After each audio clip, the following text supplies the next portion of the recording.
दोस्तों, स्वागत है आपका हमारी नई कहानी में। अगर आपको हमारी कहानियाँ पसंद आती है तो चैनल को लाइक, शेयर और सब्सक्राइब ज़रूर करें।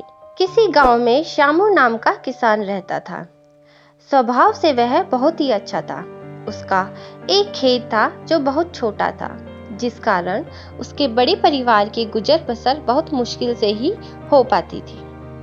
श्यामू अपने खेत में बहुत मन लगाकर काम करता, लेकिन खेत छोटा होने के कारण काम कुछ ही घंटों में खत्म हो जाता था। उसके बाद वह खाली रहता था। काम के बाद का खाली समय श्यामू को बिताना भारी पड़ता था।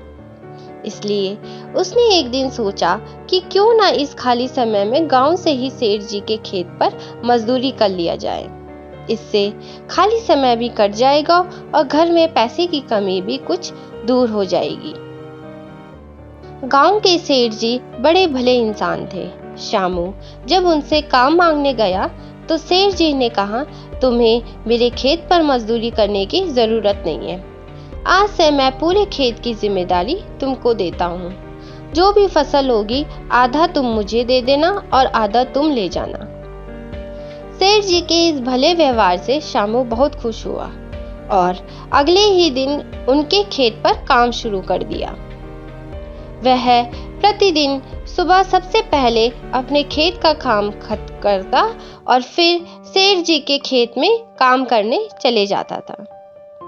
एक दिन दोपहर को जब श्यामू सेठ जी के खेत में हल चला रहा था, उसी वक्त उसका पैर किसी सख्त चीज से टकराया।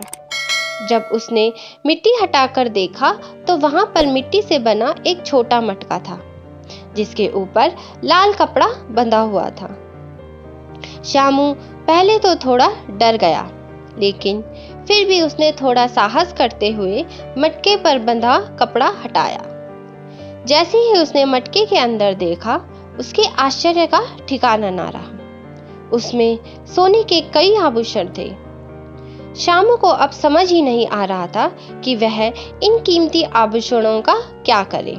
एक ओर वह सोचता, इसे किसी सुनार को बेचकर अपने घर के पैसे की कमी की पूरी खत्म कर देता हूँ। वहीं दूसरे ही पल सोचने की, यह जमीन सेठ जी की है, ये उन्हें ही सौंपना उचित होगा। काफी देर तक उलझन में पड़े रहने के बाद वह अंत में सेठ जी के घर ही गया। उसने सेठ जी को सारी कहानी बताकर मटका उन्हीं के सामने रख दिया। मिट्टी का वह मटका देखकर सेठ जी उसे पहचान गए और बोले, ये मेरी दादी के आभूषण है। मैं कई वर्षों से इसे खोजने की कोशिश कर रहा था। मुझे पता नहीं था कि ये कहाँ गड़े हुए हैं। इन्हें अचानक खोजकर तुमने बहुत बड़ा उपकार किया है। तुम्हें इस काम के लिए बड़ा इनाम तो मिलना ही चाहिए। सेठ जी, मुझे आपने अपने खेत पर काम करने दिया, यही बहुत है। अब मुझे कोई इनाम नहीं चाहिए।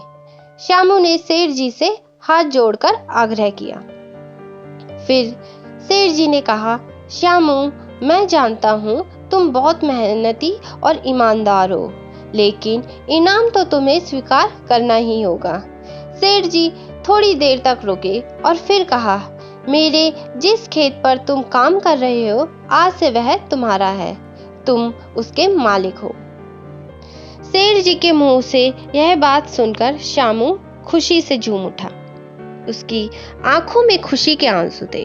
वह मन ही मन सोच रहा था कि यदि वह लालच में पड़कर अपनी ईमानदारी को भूल जाता तो उसे इतना बड़ा इनाम नहीं मिलता।